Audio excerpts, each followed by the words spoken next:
Combien de fois t'es-tu déjà senti enthousiaste pour quelque chose que Dieu a mis dans ton cœur, et dans l'empressement de partager, tu as été déçu par la réaction des autres? Parfois, ce que tu pensais être un moment spécial devient un fardeau. La réponse que tu espérais être un soutien vient avec du doute, des critiques ou même du découragement. Et alors tu te tais, frustré, te demandant si le problème c'était de rêver ou d'avoir trop fait confiance. Ce n'est pas facile de garder de grands rêves en silence. Il y a un désir naturel de partager, de voir quelqu'un se réjouir avec toi, de trouver quelqu'un qui comprenne l'ampleur de ce qui est en train de naître en toi. Mais la vérité, c'est que tout le monde n'est pas prêt à entendre. Tout cœur n'est pas un terrain fertile pour ce que Dieu est en train de générer en toi. Et comprendre cela est un signe clair de maturité. Les rêves ne sont pas faits pour être jetés n'importe où. Ce sont des semences. Et les semences ont besoin du bon sol, du bon moment, du bon soin. Quand tu exposes trop un rêve encore en gestation, tu prends le risque d'affaiblir ce qui devait grandir avec force. Parce que des paroles mal placées, même dites avec de bonnes intentions, ont le pouvoir de semer le doute là où il y avait la foi. Dieu nous conduit souvent au silence, non comme une punition, mais comme une protection. Il sait qu'il y a des moments où le secret préserve le processus, où le silence garde la foi vivante, où garder dans le cœur est plus puissant qu'annoncer à tout le monde. Parce qu'il y a des plans qui ont besoin de mûrir loin des regards, jusqu'à ce qu'ils soient prêts à fleurir aux yeux de tous. Ton rêve n'a pas besoin de public pour être vrai. Ce que Dieu a planté en toi reste précieux, même si personne ne le sait encore. Et peut-être qu'au lieu d'en parler aujourd'hui, tu as juste besoin d'en prendre soin, en silence, avec foi, avec sagesse, parce que le bon moment finit toujours par arriver. Et quand il arrivera, le fruit parlera de lui-même. Le plus grand défi de celui qui porte un rêve, c'est d'apprendre à le protéger. Non pas de la réalité, mais des paroles creuses, des comparaisons, des attentes des autres. Parce que quand tu partages trop tôt, avec trop de monde, tu t'exposes à l'opinion de ceux qui n'ont pas été appelés à comprendre, et cela peut créer une pression que ton cœur n'est pas encore prêt à supporter. Il y a une vulnérabilité naturelle au commencement. Chaque rêve, aussi fort soit-il, commence fragile, comme une plante qui vient à peine de germer et qui a besoin d'ombre, de soins, de silence. Mais bien souvent, nous sommes emportés par l'impatience de montrer des résultats avant l'heure. Et dans cet élan, nous plaçons sur nous un poids inutile. Peut-être as-tu déjà vécu cela. Tu as partagé quelque chose qui grandissait en toi, et au lieu d'encouragement, tu as reçu un regard de mépris, une critique déguisée en souci, ou même un conseil qui semblait raisonnable, mais qui a semé le doute là où il y avait une certitude.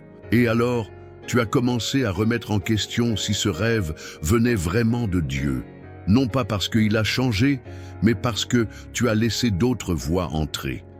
La vérité, c'est que tout le monde ne veut pas ton bien.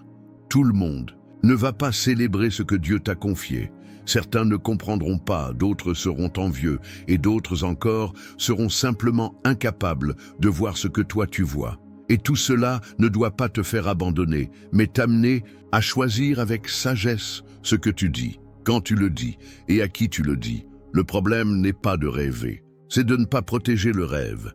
C'est de trop ouvrir un processus qui a encore besoin de silence. C'est de chercher la validation de personnes qui n'ont pas la sensibilité spirituelle pour discerner ce que Dieu est en train de faire. Ce n'est pas une question de s'isoler, mais de comprendre que tout dessein a ses étapes et qu'il y en a une où le silence est la meilleure stratégie. Reconnaître cela, c'est déjà grandir. C'est comprendre que tu n'as pas besoin d'expliquer pour avancer, que tu peux marcher sans te montrer, que tu peux obéir sans te justifier, et que ce qui est en train de naître en toi ne dépend pas de l'approbation de qui que ce soit, pour être réel. Cela ne dépend que de Dieu et de ta fidélité à garder ce qu'il t'a confié.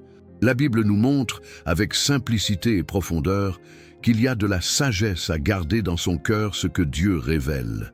L'un des exemples les plus puissants, c'est Marie, la mère de Jésus. Lorsqu'elle reçoit la promesse qu'elle porterait le Sauveur, elle ne court pas l'annoncer à tout le monde. Elle choisit le silence. Il est écrit que Marie gardait toutes ces choses et les méditait dans son cœur. Ce geste n'était pas motivé par la peur, mais par la maturité. Marie savait que ce que Dieu lui avait confié était trop précieux pour être exposé sans discernement. Et cela nous enseigne une vérité essentielle. Certaines promesses s'épanouissent mieux dans le silence. Certains rêves ont besoin de la protection du secret pour se développer avec force et stabilité. Un autre exemple, c'est la vie de Joseph. Il a rêvé de grandeur, de gouvernement, de destinée. Mais en partageant trop tôt ses rêves à ses frères, il a suscité la jalousie, le rejet et la trahison. Ce n'était pas le rêve qui était en cause, c'était le moment de l'exposition. Ce que Dieu lui avait montré était vrai, mais le cœur de ceux qui l'ont entendu n'était pas prêt. Et cela a causé une douleur qui aurait pu être évitée. Le principe est clair, il y a un temps pour se taire et un temps pour parler. Et quand on ne respecte pas ce temps, on met en péril ce que Dieu est en train de construire.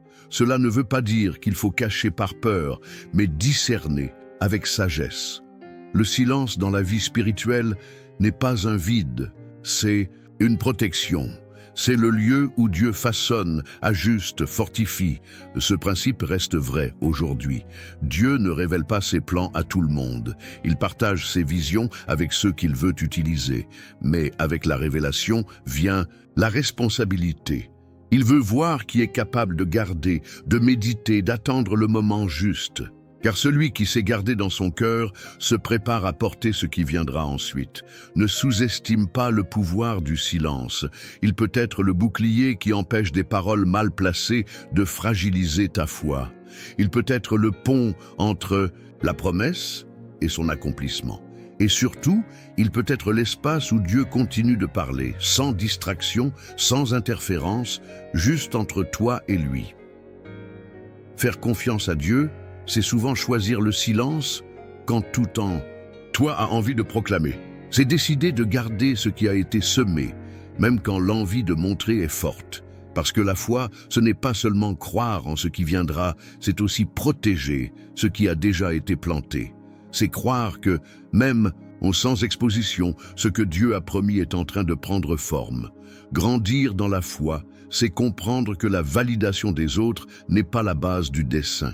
Que le silence peut être le terreau le plus fertile pour que la promesse prenne racine, qu'il n'y a aucune honte à marcher en silence quand ton cœur est rempli de direction. Au contraire, c'est le chemin de ceux qui font confiance, de ceux qui connaissent la voie de Dieu, de ceux qui n'ont pas besoin de prouver pour avancer. Dieu ne te demande pas de précipitation, il te demande de la fidélité. Et la fidélité, souvent s'exprime dans la façon dont tu prends soin de ce qui est encore en formation. Garder un rêve, c'est comme protéger une graine. Tu la recouvres, tu l'arroses, tu attends. Et tu sais que même si personne ne voit encore, la croissance est en cours, dans l'invisible. Peut-être que tu vis un temps de silence, où Dieu ne veut pas que tu parles, mais que tu lui fasses confiance. Et cela va plus loin qu'on ne l'imagine. C'est un appel à la maturité, à comprendre que le dessein ne dépend pas des applaudissements, mais de l'obéissance, que les plans de Dieu n'ont pas besoin d'être diffusés, mais préparés. La foi qui grandit dans le silence est celle qui reste ferme quand tout autour doute. C'est celle qui regarde l'invisible comme si c'était déjà accompli. C'est celle qui n'a pas besoin de preuves extérieures, parce qu'elle a reçu la confirmation intérieure. Et cette foi transforme le silence en terre fertile, transforme le temps d'attente en saison de croissance, transforme le secret en lieu de communion avec Dieu. Voilà l'invitation d'aujourd'hui. Fais confiance au processus, fais confiance au temps, fais confiance au fait que Dieu s'occupe de tout, même quand tu ne vois rien. Et souviens-toi, garder un rêve, ce n'est pas l'enterrer, c'est le protéger. Parce que ce qui vient de Dieu fleurit toujours, au bon moment, de la bonne manière, avec la bonne force. Et jusque-là, ton rôle, c'est de cultiver avec foi en silence. Et si, au lieu de chercher l'approbation pour tes rêves, tu commençais ta journée en les déposant en silence devant Dieu, Si, avant de demander des avis ou de chercher à en parler, tu te mettais à genoux et disais simplement « Seigneur, voilà ce que je porte. Protège, fortifie, fais-le grandir en moi. » Ce simple choix change tout. Il change le poids que tu ressens. Il change l'endroit où tu places ta confiance. Il change ta manière d'avancer. Combien de fois as-tu eu l'impression d'en avoir trop dit, d'avoir partagé une idée, un projet ou même une bénédiction encore en formation, pour ensuite te sentir fragile, incompris ou même découragé? Ces expériences, aussi douloureuses soient-elles, sont formatrices. Elles t'apprennent que la sagesse ne réside pas dans le fait de beaucoup parler, mais de parler à bon escient. Et cela demande du discernement. Dans l'agitation quotidienne, avec tant de voix autour de nous, il est facile de céder à la tentation de tout montrer. Mais si tu décidais d'observer davantage et de parler moins, si tu commençais à discerner qui marche vraiment avec foi à tes côtés et qui est simplement curieux de ce qui se passe, il ne s'agit pas de juger, mais de protéger. Protéger ce qui est sacré. Protéger ce que Dieu t'a confié. Vivre avec ce genre de conscience transforme ta manière d'entrer en relation. Tu commences à valoriser davantage les moments seuls avec Dieu que les applaudissements des autres. Tu comprends que tout le monde n'a pas besoin de savoir ce qui se passe, parce que Dieu, lui, le sait, et cela suffit. Surtout, tu te rends compte que la véritable force ne réside pas dans le fait d'annoncer ce que tu vas faire, mais dans le fait de le faire, même si personne ne te voit. D'obéir dans l'ombre, de semer avec excellence, de préparer le terrain sans public, parce que c'est ce genre de foi qui plaît à Dieu, la foi qui agit dans le secret, la foi qui ne se nourrit pas de visibilité, mais de but. Si aujourd'hui tu portes un rêve, un projet, un appel, alors peut-être que le plus grand acte de foi, c'est de te taire. Pas comme quelqu'un qui abandonne, mais comme quelqu'un qui protège. Parce qu'au fond, tu sais, quand Dieu décidera de révéler, personne ne pourra cacher. Mais jusqu'à ce moment-là, ta place est dans le lieu secret, à prendre soin de ce que lui seul t'a confié. Il y a des promesses qui n'ont pas besoin d'être répétées à voix haute tous les jours pour rester vraies. Ce que Dieu t'a dit dans le secret reste vivant, même dans le silence. Parce que la fidélité de Dieu ne dépend pas de l'exposition du rêve, mais de la vérité de sa parole. Et s'il a promis, il accomplira. Même si personne ne le sait, même si tu ne dis rien, même si cela prend du temps. Souviens-toi de ce que dit la parole. Le Dieu qui voit dans le secret te récompensera. Cette promesse est une encre dans les moments où tu travailles, où tu crois, où tu avances, sans faire de bruit. Elle te rappelle que tout ce qui est fait avec intégrité devant Dieu sera honoré en temps voulu.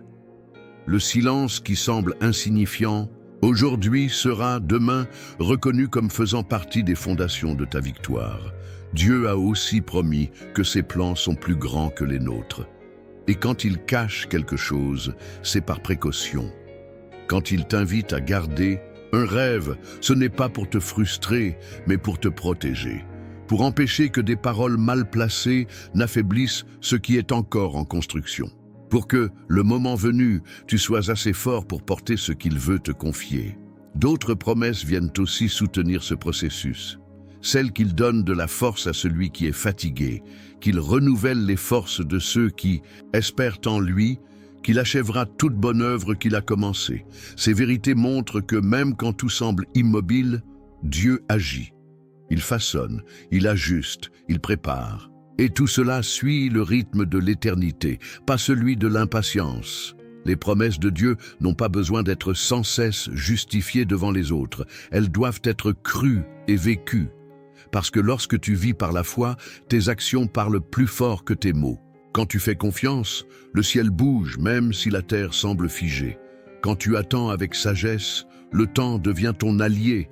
Alors accroche-toi aux promesses, même si personne ne comprend, même si le monde dit que c'est trop long, même si le silence te semble pesant. Car Dieu est expert pour transformer des promesses cachées en victoires visibles. Et quand ce moment arrivera, tu comprendras. C'était mieux d'avoir attendu. C'était mieux d'avoir gardé le silence. C'était mieux d'avoir fait confiance. Tu ne portes pas un rêve ordinaire. Ce que Dieu a déposé en toi a un poids d'éternité, et c'est précisément pour cette raison qu'il t'appelle au silence.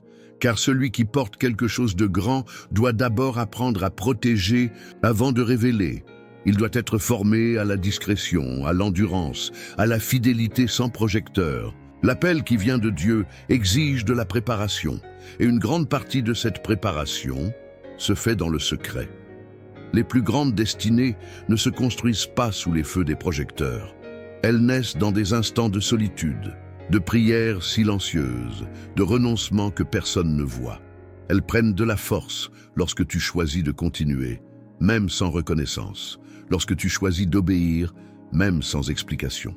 Lorsque tu choisis de garder dans ton cœur ce que le ciel t'a révélé, c'est humain de vouloir être compris.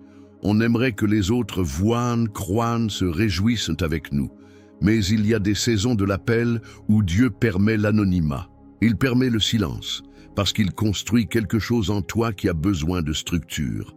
Et cette structure ne se renforce que dans la tranquillité, loin du bruit, loin de l'orgueil, loin de la précipitation. Tu as été appelé pour quelque chose de plus grand. Et ce plus grand commence maintenant, quand personne ne regarde. C'est dans les petites décisions, dans le choix de te taire au lieu de te justifier, dans la décision de protéger ce qui est sacré, que tu montres que tu es prêt pour ce que Dieu s'apprête à te confier. Car il ne remet pas de grandes choses à des cœurs qui ne savent pas encore garder. Ne te trompe pas. Le silence d'aujourd'hui est en train de te tailler pour que tu puisses porter le poids de ce qui arrive. Il t'enseigne à vivre avec une intention et non dans l'urgence, à dépendre de Dieu et non de l'approbation des autres, à te réjouir dans le secret avant même que les autres ne voient les fruits. Et lorsque le moment arrivera, car il arrivera, personne ne pourra dire que c'était de la chance, un hasard ou une coïncidence. Il sera évident que ce qui a fleuri vient de la main de Dieu, et que si tu es arrivé là, c'est parce que tu as su garder ce qu'il a planté. L'appel est immense, mais le cœur qui sait se taire est déjà en train de devenir digne de vivre tout ce que Dieu a préparé. Maintenant, respire profondément. Pense à tout ce que tu portes en toi. Peut-être y a-t-il des rêves, des visions, des promesses et des directions que personne ne connaît. Et c'est très bien ainsi. Tu n'as pas besoin d'annoncer pour vivre. Tu n'as pas besoin d'être compris pour être fidèle. Tu as seulement besoin de faire confiance. Confiance que le silence fait aussi partie du plan, que le lieu secret est aussi un terrain de croissance, que Dieu agit même quand personne ne voit. Il y a une force puissante dans le silence bien vécu. Il protège, il renforce, il mûrit.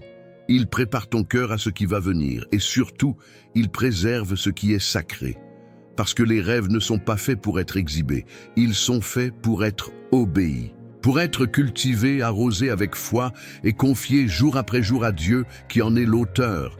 L'appel aujourd'hui n'est pas d'arrêter de rêver, c'est d'apprendre à garder, apprendre à protéger, apprendre à marcher avec Dieu dans le secret. En sachant qu'il voit chaque pas, entend chaque prière, remarque chaque renoncement. Et qu'au moment parfait, c'est lui qui révélera, c'est lui qui élèvera, c'est lui qui accomplira. Tu n'as rien à prouver, tu n'as pas besoin de te précipiter pour raconter. Continue simplement.